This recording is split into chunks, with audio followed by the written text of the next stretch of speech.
నేనైతే నా ఎఫ్ఎస్‌తో రెడీగా ఉన్నాను. ఎంతమంది ఎఫ్ఎస్‌తో రెడీగా ఉన్నారో ఒకసారి నేను చూడాలనుకుంటున్నాను. ఒకసారి మీ ఎఫ్ఎస్ చూపిస్తారా? సో, మార్నింగ్ మేడం చెప్పారు. నా వాయిస్ ఆడిబుల్‌గా ఉందండి? వే వేణి మేడం వాయిస్ ఆడిబుల్‌గా ఉందా?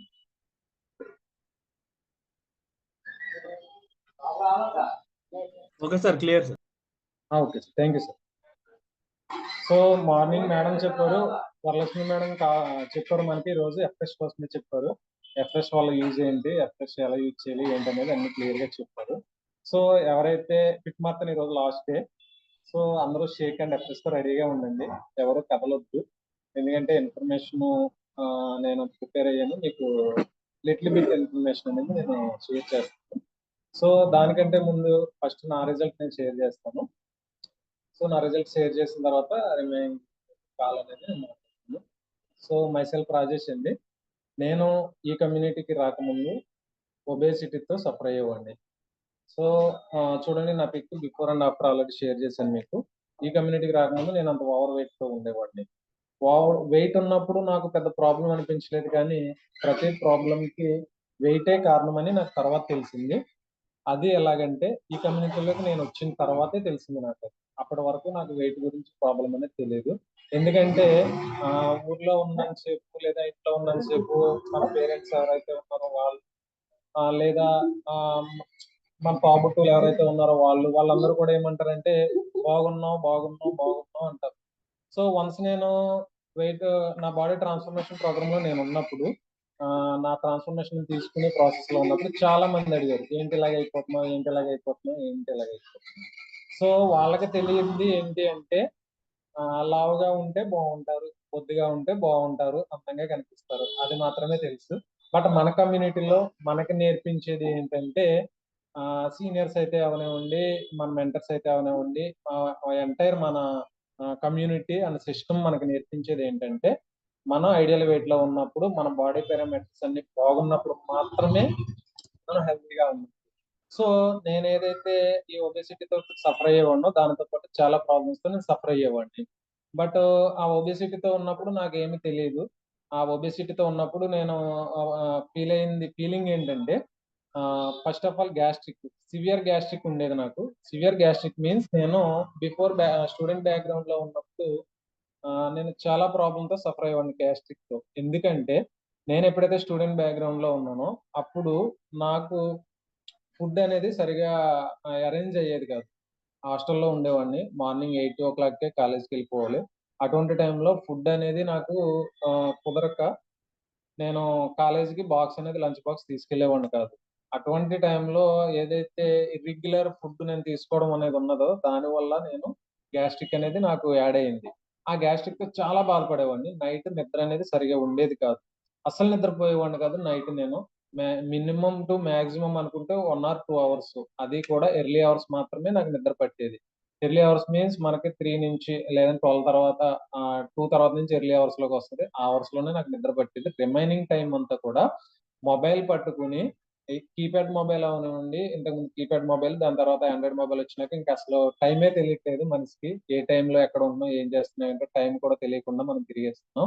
సో, అట్లా నేను ఆ మొబైల్ పట్టుకొని అట్లా తిరుగుతా ఉండేవాడిని రోడ్లంట పడి. ఎప్పుడైతే మా ఇల్లుకి ఒక పక్క నేను లాక్ చేసుకొని వేరే పక్క నుంచి వాళ్ళకి వాష్‌రూమ్‌కెళ్ళే ఇబ్బంది లేకోకుండా వాళ్ళకి ఒక పక్క వదిలేసి, ఒక పక్క నేను లాకేసుకొని పాకెట్‌లో ఏసుకొని పోయేటోడిని. కాలేజ్‌కెళ్ళేటప్పుడు కూడా ఒమెస్ క్యాప్సూల్ అనేది నేను ఎప్పుడు క్యారీ చేస్తా ఉండేవాడిని. ఎందుకు అంటే తినే ఒక హాఫ్ అన్ అవర్ ముందు టాబ్లెట్ ఏసుకోవాలి. అది వన్సే డాక్టర్ చెప్పాడు. అక్కడి నుంచి నేనే కొద్దిగా మెడికల్ బ్యాక్‌గ్రౌండ్ తెలియడం వల్ల అలా నేను ఒమెస్ క్యాప్సూల్ షీట్‌లనేవి తీసుకొని ఒక షీట్ పాకెట్‌లో, ఒక షీటు బ్యాగ్‌లో ఎప్పుడు కూడా నేను క్యారీ చేసేవాడిని. క్యారీ చేస్తూ ఆ టైంలో నేను ఆ హాఫ్ అన్ అవర్ ముందు ఏదైతే ఒమెస్ క్యాప్సూల్ ఉందో అది యేసుకుంటేనే నేను ఫుడ్ తీసుకోగలను తర్వాత. లేదంటే సివియర్ గ్యాస్ట్రిక్. ఆ గ్యాస్ట్రిక్ వల్ల బ్యాక్ పెయిన్ ఎక్కువొచ్చేది. బ్యాక్ పెయిన్ అంటే నార్మల్‌గా కాదు. ఇంక మంచం మీద పడుకున్నా కూడా నేను అటు తిరగలేని పరిస్థితనమాట. సో, అటువంటి పొజిషన్‌లో ఉండేవాడిని. దాని తర్వాత కిడ్నీలో స్టోన్స్ వచ్చినియి నాకు. కిడ్నీలో స్టోన్స్ ఎలాగొచ్చినాయంటే ఇలాగే ఇర్రెగ్యులర్‌గా నేను ఉండడం. అసలు నాదే టైమింగ్ అనేది ఏమి ఉండేది కాదు. ఇర్రెగ్యులర్ టైమింగ్సే. ఇర్రెగ్యులర్ అలవాట్లు అయన్నీ కూడా హాబిట్స్. సో, అటువంటి పొజిషన్‌లో ఏంటంటే నాకు కిడ్నీలో స్టోన్స్ కూడా యాడ్ అయినాయి. కిడ్నీలో స్టోన్స్ ఎప్పుడైతే యాడ్ అయినాయో డాక్టర్ చెప్పాడు. మీరు వాటర్ ఎక్కువ తీసుకోవాలి అండ్ మీకు నిద్ర కూడా సరిగా ఉండట్లేదు, నిద్ర కూడా సరిగా ఉండాలని చెప్పాడు అంతే. బట్ అంతకు మించి ఆయన డాక్టర్ కూడా నాకు ఏం చెప్పలేదు. మల్టీ స్పెషాలిటీ హాస్పిటల్‌కే వెళ్ళాను. సో వాటర్ తీసుకోండి, సఫిషియెంట్ గా వాటర్ ఉండాలి, సఫిషియెంట్ గా నిద్ర ఉండాలని చెప్పారు. అది ఎంత ఉండాలి ఏంటి అనేది చెప్పలేదు. సో అదే ప్రాసెస్ లో కిడ్నీ స్టోన్స్ తగ్గించుకునే ప్రాసెస్ లో నేను స్టార్టింగ్ లో ఏం చేశానంటే ఓవర్ గా వాళ్ళు చెప్పింది దానికంటే ఎక్కువ వాటర్ తీసేసుకునేవాడిని. దాంతో నేను ఒక స్టోన్ అయితే నాకు బ్లాడర్ లోంచి బయటకు వస్తుంది, యూరిన్ లోంచి. మిగతా స్టోన్స్ రాలేదు కూడా నాకు. అట్లానే సఫర్ అయ్యేవాడిని. చెప్పారు కదా అలా యూజ్ చేసేవాడిని, ఏవో పళ్ళు తినేవాడిని, ఏవో రసాలు తాగేవాడిని, అట్లా చేసేటోడిని. దాని తర్వాత ఏంటంటే జాయింట్ పెయిన్స్, ఆయాసం కూడా నాకు ఉన్నది. ఆయాసం ఎట్లా అంటే నేను ఉమ్, నేనుండే ఇప్పుడు ఎక్కడైతే రెంట్ హౌస్ లో ఉంటున్నానో అది 3 ఫ్లోర్స్ పైన ఉంటుంది. నేను ఇక్కడి నుంచి పైకి వెళ్ళేసరికి, కింద నుంచి పైకి వెళ్ళేసరికి ఆయాసం ఎక్కువైపోయేది నాకు. సో ఆయాసం ఎక్కువైనప్పుడు ఒక 2, 3 మినిట్స్ నేను అక్కడ కూర్చుంటేనే కానీ నా ప్రాబ్లం నార్మల్ అయ్యేది కాదు. అప్పుడు ఒక గ్లాస్ వాటర్ తాగాల్సి వచ్చేది. అట్లా దాని తర్వాత ఏంటంటే ఈ కమ్యూనిటీలోకి రాకముందు నేను నాకు నెట్ షాప్ ఒకటి ఉన్నది. నెట్ షాప్ లో ఉండేవాడిని. నైట్ ఏ టైం అయినా కానీ అప్లికేషన్స్ అట్లా చేస్తానే ఉండేవాడిని. సో అట్లా ఇర్రెగ్యులర్ గా తినడం వల్ల గ్యాస్ట్రిక్ అనేది నాకు యాడ్ అయిపోయింది. దాని తర్వాత ఏంటంటే మార్కెటింగ్ ఫీల్డ్ లో నేను జాయిన్ అయ్యాను. మార్కెటింగ్ ఫీల్డ్ లో జాబ్ చేస్తున్నప్పుడు నాకు ఏమైందంటే డస్ట్ అలర్జీ అనేది యాడ్ అయింది. డస్ట్ అలర్జీ యాడ్ అయినప్పుడు ఆల్మోస్ట్ అందరికి తెలిసే ఉండుద్ది. మార్కెటింగ్ ఫీల్డ్ అనగా బైక్ మీద తిరగాలి, షాప్ టు షాప్ వెళ్ళాలి, పర్సన్ టు పర్సన్ మీట్ అవ్వాలి. చాలా హార్డ్ వర్క్ అది. సో ఆ ఫీల్డ్ లో ఉన్నప్పుడు 2 different types of marketing fields లో నేను వర్క్ చేశాను. ఆ టైంలో ఉన్నప్పుడు ఆ టైప్ లో నాకు డస్ట్ అలర్జీ అనేది యాడ్ అయింది. సో డస్ట్ అలర్జీ ఎప్పుడైతే యాడ్ అయిందో నాకు ఆటోమేటిక్ గా ప్రాబ్లమ్స్ ఎక్కువైపోయినాయి. ఆయాసం రావడం, గురక కూడా వచ్చేది నిద్దట్లో. నాకు నేనే అబ్జర్వ్ చేసుకునేవాడిని గురక వస్తుందని సడన్ గా లేసి. సో అట్లాంటివన్నీ ఉన్నప్పుడు నేను ఎప్పుడైతే ఈ 2 గ్లాసెస్ మార్నింగ్ తీసుకున్న 2 గ్లాసెస్ ఏవైతే ఉన్నాయో ఆ 2 గ్లాసెస్ తీసుకున్న తర్వాత సో ఆఫ్టర్ నేను ఇలా ట్రాన్స్ఫర్మేషన్ తీసుకోగలిగాను. Because of my coach guidelines. మా కోచ్ ఏదైతే చెప్పారో అది తూచా తప్పకుండా నేను ఫాలో అయ్యాను. ప్రతిదీ ఆయన చెప్పిన విధానంలో నేను ఫాలో అవుతూ ఈ రోజుకి కూడా మా కోచ్ గైడ్ లైన్స్ లోనే ఉన్నాను. కమ్యూనిటీ కూడా బాగా సపోర్ట్ చేసింది. ఇవన్నీ నేను చేస్తూ బాడీ ట్రాన్స్ఫర్మేషన్ తీసుకుని వితిన్ 3 మంత్స్ లో 13 కిలోస్ ఫ్యాట్ లాస్ అవ్వగలిగాను నేను. 13 కిలోస్ ఫ్యాట్ లాస్ అయిన తర్వాత చూడండి అక్కడ టీ షర్ట్ లో తీసుకున్న పిక్ అది. ఆ పిక్ ఎప్పుడంటే మా మెంటర్ ఎవరైతే ఉన్నారో సారు కాకినాడ వెకేషన్ తీసుకెళ్లారు. వెకేషన్ తీసుకెళ్ళినప్పుడు తీసుకున్న పిక్ అది, బీచ్ ఒడ్డున. సో అంత వండర్ఫుల్ ట్రాన్స్ఫర్మేషన్ తీసుకోవటానికి నాకు సపోర్ట్ చేసిన కమ్యూనిటీకి, సిస్టమ్ కి, అట్లాగే మై కోచ్ కి, మార్క్యూస్ గారికి, మై మెంటర్ కి థ్యాంక్ యూ సో మచ్ వందనాలు. సో ఇక నేను లేట్ చేయకుండా టాపిక్ లోకి వెళ్ళిపోతాను. సో ఈ రోజు టాపిక్ వచ్చేసి షేర్ అవుతుందా మేడం? ఇది షేర్ అవుతుందా? Vitamin D. సో ఇంతకుముందు చాలా సార్లు మనం వినే ఉంటాము విటమిన్స్ కోసం. విటమిన్ డి కోసం నేను ఈ రోజు క్లాస్ చెప్తున్నాను మీకు. విటమిన్ డి మనకి చాలా యూజ్ అన్నమాట. హ్యూమన్ బాడీలో మనకి కావాల్సిన విటమిన్ డి పాత్ర చాలా ఎక్కువగా ఉండుద్ది. సో విటమిన్ డి వల్ల మనకి యూజ్ ఏంటి, అసలు విటమిన్ డి లోపిస్తే మనకి ప్రాబ్లమ్స్ ఏమొస్తాయి ఏంటనేది నేను ఇప్పుడు చెప్తాను. ఒక్క నిమిషం పీపీటీ స్ట్రక్ అయింది.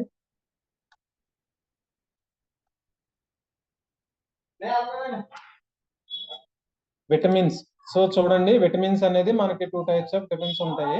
ఒకటి water soluble vitamins and second one వచ్చేసి fat soluble vitamins. So water soluble vitamins వచ్చేసి 2 టైప్స్ ఆఫ్ విటమిన్స్ ఉన్నాయి మనకి. ఒకటి వైటమిన్ సి. వైటమిన్ సి అనేది మనకి పుల్లన పదార్థాల్లో దొరుకుతూ ఉంటుంది. మీన్స్ ఆరెంజెస్ లో కానీ, లెమన్స్ లో కానీ అట్లా దొరుకుతుంది. వైటమిన్ బి కూడా మనకి water soluble vitamins. Water soluble vitamins అంటే ఏంటి? What is the difference between water soluble vitamins and fat soluble vitamins? Water soluble vitamins అంటే వాటర్ లో ఆటోమేటిక్ గా మనకి కరిగిపోతాయి. సో అవి వాటర్ సాల్యుబుల్ విటమిన్స్ అంటారు. Next fat soluble vitamins. Fat soluble vitamins అంటే vitamin A, D, E, K. Vitamin A, vitamin D, vitamin E, vitamin K. ఈ 4 vitamins కూడా మనకి ఫ్యాట్ లో మాత్రమే అవి కరుగుతాయి. సో ఫ్యాట్ తో పాటుగానే అవి యూస్ఫుల్ గా అవుతాయి మనకి. అది ఎటువంటి ఫ్యాట్ అంటే ఒమేగా 3 ఫ్యాటీ యాసిడ్స్ అనేది మన బాడీలో ఉంటాయి. ఫ్యాట్ లో 2 రకాలు ఉన్నాయి. ఒమేగా 6 ఫ్యాటీ యాసిడ్స్ ఉన్నాయి, ఒమేగా 3 ఫ్యాటీ యాసిడ్స్ కూడా ఉన్నాయి. సో ఒమేగా 3 ఫ్యాటీ యాసిడ్స్ అయితే గుడ్ ఫ్యాట్ మనకి అది. ఈ విటమిన్స్ ఏవైతే ఉన్నాయో AEDKలు మనకి ఫ్యాట్ లో మాత్రమే కరుగుతాయి, వాటర్ లో మాత్రం కరగవు. సో ఇప్పుడు మనం ప్రజెంట్ నౌ డేస్ మనం తీసుకునే అన్ని ఏంటంటే ఫ్యాటీ యాసిడ్స్ ఏంటంటే ఒమేగా 6 ఫ్యాటీ యాసిడ్స్ మనం తీసుకుంటున్నాం. ఆయిల్ కానివ్వండి ఏదైనా కానీ మనం తీసుకునేదంతా omega 6 fatty acids. But omega 3 fatty acids లో మాత్రమే కరుగుతాయి. సో చూడండి విటమిన్ డి స్ట్రక్చర్ అది. సో విటమిన్ డి కి డిఫరెంట్ నేమ్స్ ఇవి. ఒకటి విటమిన్ డి అనేది మనకి సన్‌షైన్ విటమిన్ అంటారు ఫస్ట్‌ది. సెకండ్‌ది ఫ్రీ విటమిన్. థర్డ్‌ది poor maintain vitamin. Fourth one anti rickets vitamin. Fifth one calciferol vitamin. So ఒక్కొక్క దాని గురించి నేను బ్రీఫ్ గానే ఎక్స్‌ప్లెయిన్ చేస్తాను. సన్‌షైన్ విటమిన్ అంటే మనకి ఏం తెలుసు యాక్చువల్‌గా డి విటమిన్ ఎక్కడి నుంచి వస్తుందని తెలుసు మనకి. డి విటమిన్ అనగానే మనకు ఒకటి ఉండేది ఏంటంటే బ్లైండ్ ఐడెంటిఫికేషన్. మనకి సూర్యరశ్మి నుంచి వస్తుంది. సూర్యుడు ఎక్కడైతే మార్నింగ్ ఉదయిస్తాడో ఆ ఉదయం వచ్చే సూర్యరశ్మి నుంచి మాత్రమే మనకి డి విటమిన్ వస్తుందని ఒక ఐడియా. అది ఎవరికైనా కానీ ఒకవేళ చదువుకున్నా చదువుకోకపోయినా కానీ ఎవరికైనా కానీ అది ఒక ఐడియా. సో పుట్టిన పిల్లలు ఎవరైతే ఉన్నారో పుట్టంగానే డెలివరీ అవ్వంగానే బేబీ పుట్టిన వెంటనే తీసుకొచ్చి ఫస్ట్ 1 మంత్ లేదంటే ఫస్ట్ 15 డేస్ కూడా మనం సూర్యునికి ఎదురుగుండా పెడతా ఉంటారు. హాస్పిటల్‌లో కూడా చెప్తా ఉంటారు. బేబీని సూర్యునికి ఎదురుగుండా ఇలాగ ఎత్తుకొని గాని, లేదంటే నేల మీద పండబెట్టి గాని, ఏదో విధంగా డి విటమిన్ అనేది బాడీలోకి వెళ్ళాలి బేబీకి అని చెప్పేసి మనం సూర్యునికి ఎదురుగుండా పెడతాం. సో మనకు మార్నింగ్ టైమ్‌లో డి విటమిన్ వచ్చిద్ది. ఈ డి విటమిన్ సన్‌షైన్ నుంచి ఒక విధంగా వచ్చిద్ది సూర్యుని నుంచి. నెక్స్ట్ ఫ్రీ విటమిన్ అని కూడా అంటారు దీన్ని. ఫ్రీ విటమిన్ అంటే ఏంటంటే ఇది ప్రతి ఒక్కళ్ళకి కూడా ఫ్రీగానే దొరుకుద్ది. సో దీనికి మనం పెద్దగా ఖర్చు పెట్టాల్సింది ఏమీ లేదు. ఎందుకంటే ఫస్ట్ పాయింట్‌లో చెప్పాను నేను. సన్‌షైన్ విటమిన్ సూర్యుని నుంచి వస్తుందని. ఇది ఫ్రీ విటమిన్ కూడా అంటారు దీన్ని. నెక్స్ట్ ఇంకొక నేమ్ వచ్చేసి దీనికి ఏంటంటే పూర్ మ్యాన్ విటమిన్. మనకి ఈ డి విటమిన్ అనేది సూర్యుని నుంచి వచ్చేది రిచ్ మ్యాన్‌కి ఒక విధంగా, పూర్ మ్యాన్‌కి ఒక విధంగా అనేది ఉండదు. ఎవరికైనా కానీ ఒక విధంగానే ఉండుద్ది. ఒకలాగానే మనకి డి విటమిన్ అనేది అబ్జార్ప్షన్ చేసుకోవచ్చు.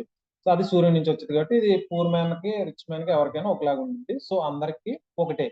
సో దీన్ని పూర్ మ్యాన్ విటమిన్ అని కూడా అంటారు. Anti rickets vitamin. Anti rickets vitamin అని కూడా దీన్ని అంటారు. యాంటీ రికెట్స్ అంటే ఏంటంటే బోన్ స్ట్రెంత్, బోన్ డెన్సిటీ తగ్గినప్పుడు పిల్లల్లోని లేదంటే ఓల్డ్ ఏజ్ పర్సన్స్‌లోని రికెట్స్ వ్యాధి అనేది వస్తది. దానికి కూడా ఈ డి విటమిన్ అనేది యూజ్ అవుతది. సో విటమిన్ డి3 స్ట్రక్చర్ చూడండి ఇక్కడ ఎలాగున్నదో సైంటిఫికల్ స్ట్రక్చర్ ఇది. ఏదో ఒక ముగ్గులాగా ఉన్నది. సో సైన్స్ బ్యాక్‌గ్రౌండ్‌లో ఎవరైతే ఉన్నారో వాళ్ళకి బాగా అర్థమవుతది. విటమిన్ డి3 స్ట్రక్చర్ అన్నమాట ఇది. Scientifical structure. సో నెక్స్ట్ వచ్చేసి metabolism of D vitamin. D vitamin అనేది ఎట్లా వచ్చిద్ది ఏంటి అనేది నేను ఇప్పుడు ఎక్స్‌ప్లెయిన్ చేస్తాను. సో ప్రీవియస్ స్లైడ్‌లో చూడండి సన్‌షైన్ విటమిన్ అన్నాం. సూర్యుని నుంచి వచ్చేది డైరెక్ట్ మనకి డి విటమిన్ లాగా అయిపోదు. ఆ సూర్యుని నుంచి ఏదైతే విటమిన్ వస్తుందో మన చర్మం కింద సబ్‌క్యూటేనియస్ ఫ్యాట్ అంటారు మన కమ్యూనిటీలో. సో అందరం మనం ఆహ్, మెషిన్ మీద ఎక్కించి వాళ్ళకి మనం రిపోర్ట్ చూసేటప్పుడు గాని, వాళ్ళ రిపోర్ట్ మనం మెషిన్ మీద మనం వాళ్ళకి టెస్ట్ చేసేటప్పుడు మనం చెప్తా ఉంటాం. వాల్యూస్ అన్ని రాస్తా ఉంటాము. మజిల్ అని, సబ్‌క్యూటేనియస్ ఫ్యాట్ అని, ట్రంక్, ఆర్మ్, లెగ్ ఇట్లా మనం రాస్తూ ఉంటాం. సో అదేదైతే ఉన్నదో ఇప్పుడు డైరెక్ట్ సూర్యరశ్మి వచ్చి మన బాడీ మీద పడుద్ది. బాడీ మీద పడిన తర్వాత అది కిందకి మన చర్మం కింద ఏదైతే ఫ్యాట్ ఉందో, ఆ ఫ్యాట్ మీద పడి ఫ్యాట్ కన్వర్ట్ అవుతది వైటమిన్స్ కింద. సో అది డి విటమిన్ కింద కన్వర్ట్ అయ్యి డి3 విటమిన్ కింద డైరెక్ట్ లివర్‌కెళ్ళుద్ది. అక్కడి నుంచి లివర్ నుంచి త్రూ బ్లడ్ సర్క్యులేషన్ ద్వారా లివర్‌కెళ్ళి లివర్ నుంచి కిడ్నీకెళ్ళుద్ది. కిడ్నీ నుంచి అక్కడ కొంచెం సెపరేట్ అయ్యి మనకి ఏ పార్ట్‌కి ఎంత కావాలి ఏంటి అనేది సెపరేషన్ జరుగుద్ది అక్కడ. బోన్స్‌కెళ్ళిద్ది. నెక్స్ట్ ఆహ్, నెక్స్ట్ వచ్చేసి మనకి స్మాల్ ఇంటెస్టైన్‌లోకెళ్ళేది మీన్స్ ప్రేగులోకి కూడా మనకి సెపరేట్ అయిపోద్ది అక్కడ. సో ఇక్కడ ఏదైతే విటమిన్ సూర్యరశ్మి నుంచి వచ్చింది కరిగిపోయి ఎలాగెళ్ళిందో లివర్ నుంచి బోన్‌కి సెపరేట్ అయిపోద్ది. బట్ ఇక్కడ మనకి డైజెస్టివ్ సిస్టమ్‌లోకెళ్ళేటప్పటికి చిన్న ప్రేగులోకెళ్ళేటప్పటికి విల్లే అనేది ఒకటి ఉంటుంది. మన చిన్న ప్రేగులో విల్లే. ఆ విల్లే ఏం చేస్తదంటే ఈ డైజెస్టివ్ ట్రాక్‌లోకెళ్ళిన తర్వాత ఆ విల్లే ఈ కాల్షియంని అబ్జార్ప్షన్ చేసుకుంటది. ఈ డి3 కన్వర్ట్ అయిపోయి కాల్షియంగా కన్వర్ట్ అయిపోయేది ఆ ప్రేగు తీసుకుంటది. ఆ ప్రేగు తీసుకొని మనకి డైజెషన్ కి కూడా బాగా సపోర్ట్ చేస్తా ఉంటది. ఆ విల్లే అనేది అబ్జార్ప్షన్ చేస్తదనమాట ఈ విటమిన్ డి3. సో నెక్స్ట్ వచ్చేసి నేను ఏదైతే చెప్పానో అదే ఇక్కడ చూడండి. యూవీ లైట్ అంటే సన్ రైస్. సన్ రైస్ నుంచి స్కిన్ లోకొచ్చి స్కిన్ నుంచి లివర్‌కెళ్తది. సో లివర్ నుంచి డైరెక్ట్‌గా కిడ్నీకెళ్ళి ఇక్కడ సెపరేట్ అయితది మనకి. ఇక్కడ సెపరేట్ అయ్యి బోన్‌తో కొంత, తర్వాత స్మాల్ ఇంటెస్టైన్‌తో కొంత అట్లా సెపరేట్ అయిపోద్దనమాట. సో ఇదంతా మనకి పైన చూపించిన స్ట్రక్చరే. మళ్ళీ కిందన చూపించాను మీకు క్లియర్‌గా అర్థమైతదని. So vitamin D status in worldwide అనమాట. వరల్డ్ వైడ్ ఎంతమంది విటమిన్ డి ప్రాబ్లమ్ తోటి ఇన్‌సఫిషియెంట్‌గా ఉంది, ఎంతమందికి సఫిషియెంట్‌గా ఉన్నదనేది ఈ స్ట్రక్చర్‌లో మనకు అర్థమవుతుంది. చూడండి ఇక్కడ రెడ్ కలర్‌లో ఉన్నది ఇదంతా కూడా డెఫిషియన్సీ అనమాట. వైటమిన్ డితో లోపంతో చాలా మంది బాధపడుతున్నారు. చాలా మంది ఈ రోజున విటమిన్ డి లోపం వల్ల ఇబ్బంది పడుతున్నారు. సో ఇంకా ఇన్‌సఫిషియెంట్‌గా ఉంది, సఫిషియెంట్‌గా ఉన్నది అనేది ఇక్కడ చూడండి 2 గ్రీన్ కలర్ ఒకటుంది. తర్వాత లైట్ యెల్లో కలర్‌లో ఒకటుంది. ఈ 2 కూడా సఫిషియెంట్ అండ్ ఇన్‌సఫిషియెంట్. ఇన్‌సఫిషియెంట్‌గా ఉన్నవాళ్ళు, సఫిషియెంట్‌గా ఉన్నవాళ్ళు పర్సెంటేజ్ ఒకలాగే ఉన్నది. సో ఇంతమంది 60% అబోవ్ మనకి వైటమిన్ డి లోపం వల్ల ఇబ్బంది పడుతున్నారు. సో నెక్స్ట్ చూడండి వైటమిన్ డి డెఫిషియన్సీ వల్ల మనకొచ్చే సింప్టమ్స్ ఏంటంటే, ప్రాబ్లమ్స్ ఏంటంటే స్కిన్ కలర్ చేంజ్ అయిపోద్ది. Lack of span exposures, breast feeding యాక్చువల్‌గా ఎవరైతే తల్లులున్నారో, ఆ తల్లులు పిల్లలకి పాలిచ్చేటప్పుడు అట్లా పెద్ద వయసు వాళ్ళకి, ఓల్డర్ అడల్ట్స్‌లో కూడా వైటమిన్ డి డెఫిషియన్సీ అనేది ఉంటది. సో ఇట్లా డిఫరెంట్ కేటగరీ పీపుల్స్‌లో కూడా వైటమిన్ డి డెఫిషియన్సీ అనేది మనకి బాగా ఎక్కువగా అనిపిస్తది. నెక్స్ట్ చూడండి సింప్టమ్స్ వచ్చేసి మనకి వైటమిన్ డి డెఫిషియన్సీ వల్ల వచ్చే సింప్టమ్స్, డిసీజెస్ ఏంటంటే కింద ఫ్యాటిగ్, మజిల్ ట్విచ్చింగ్ వస్తుంది. మజిల్ వీక్‌నెస్ ఎక్కువ కనిపిస్తది. అంటే మనకి బాడీలో ఫ్యాట్ లాస్ అయ్యేటప్పుడు మనకు ఒకటే చెప్తారు. ఫ్యాట్ కరగాలి, మజిల్ పెరగాలి. అట్ ద సేమ్ టైమ్ నిన్న రాజా సార్ కూడా చెప్పారు. ఏ అనే పర్సన్, బి అనే పర్సన్ 2 మనకి ఎక్స్‌ప్లెయిన్ చేసి ఒక షీట్ మీద ఏసి చూపించారు. ఏంటంటే ఏ అనే పర్సన్ ఎలాగ ఫ్యాట్ లాస్ అయ్యాడు, బి అనే పర్సన్ ఎలా ఫ్యాట్ లాస్ అయ్యాడు. ఏ అనే పర్సన్ వచ్చేసి 6 కేజీస్ ఫ్యాట్ లాస్ అయ్యాడు. 4 కేజీస్ మజిల్ లాస్ అయిపోయారు. అట్లా చూపించారు. బి అనే పర్సన్ వచ్చేసి 9 కేజీస్ ఫ్యాట్ లాస్ అయ్యాడు. 1 కిలో మజిల్ గెయిన్ అయ్యాడు. సో చూడండి కోచ్ గైడ్‌లైన్స్‌లో ఎవరైతే ఉన్నారో, కోచ్ చెప్పింది ఎవరైతే తూచా తప్పకుండా ఫాలో అవుతారో వాళ్ళు మాత్రం మంచి రిజల్ట్, వావ్ రిజల్ట్ తీసుకుంటారు.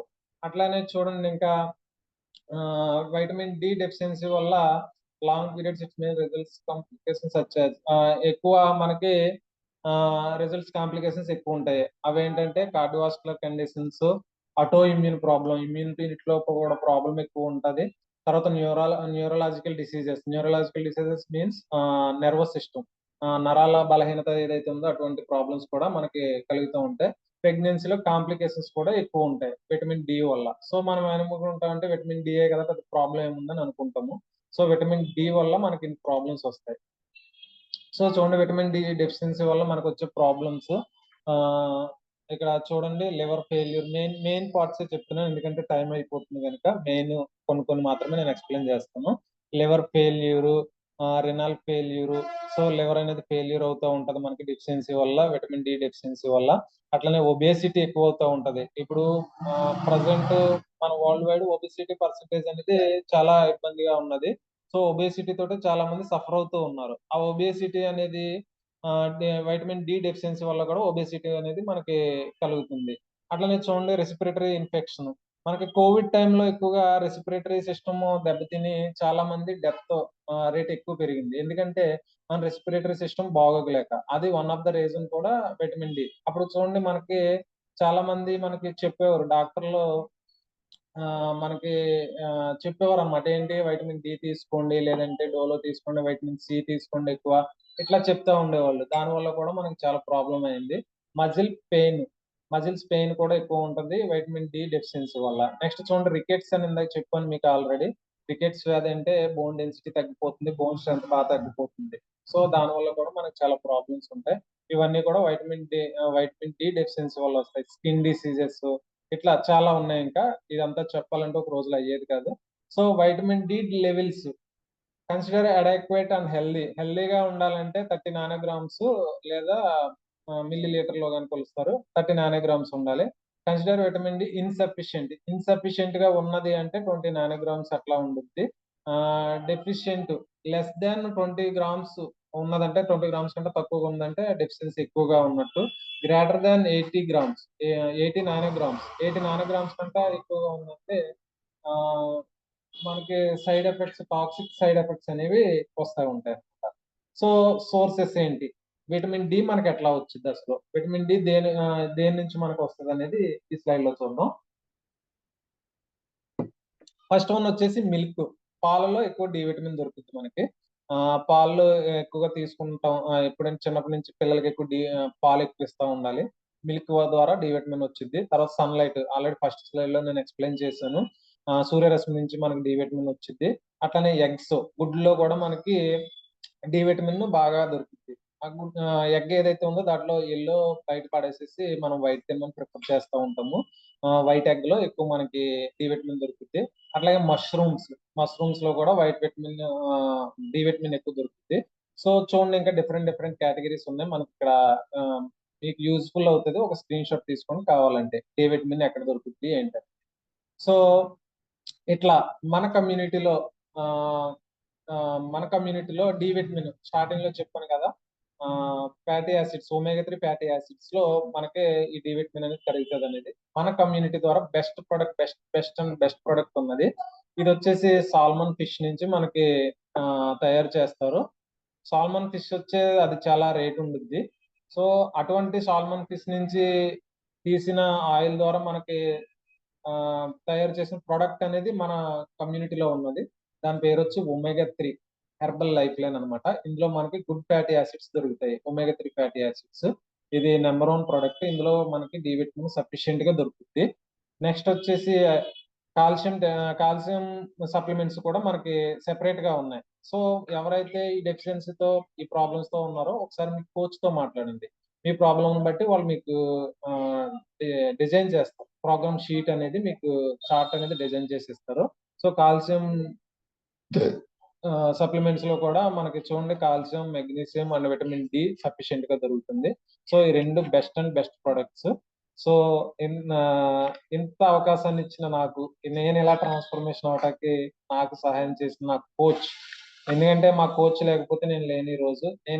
ఫస్ట్ రోజు నేను వెళ్ళి చెకప్ చేయించుకున్న రోజుని మా మెంటర్ తో మాట్లాడారు మా కోచ్. మా మెంటర్ తో మాట్లాడినప్పుడు మెంటర్ ఒకటే చెప్పారు, ఆయన అయితే చాలా ప్రాబ్లమ్స్ తో సఫర్ అవుతున్నారు. ఇంత చిన్న ఏజ్ లో కూడా అంత ప్రాబ్లమ్స్ ఉన్నాయి. అతన్ని ఒకసారి సెంటర్ కి తీసుకొచ్చి సెంటర్ లోనే ఉండి అతన్ని ఫాలో అవ్వమని చెప్పండి, ఈఎంఎస్ తీసుకుని చెప్పారు. బట్ అప్పుడు నేను పెద్దగా పట్టించుకోలేదు.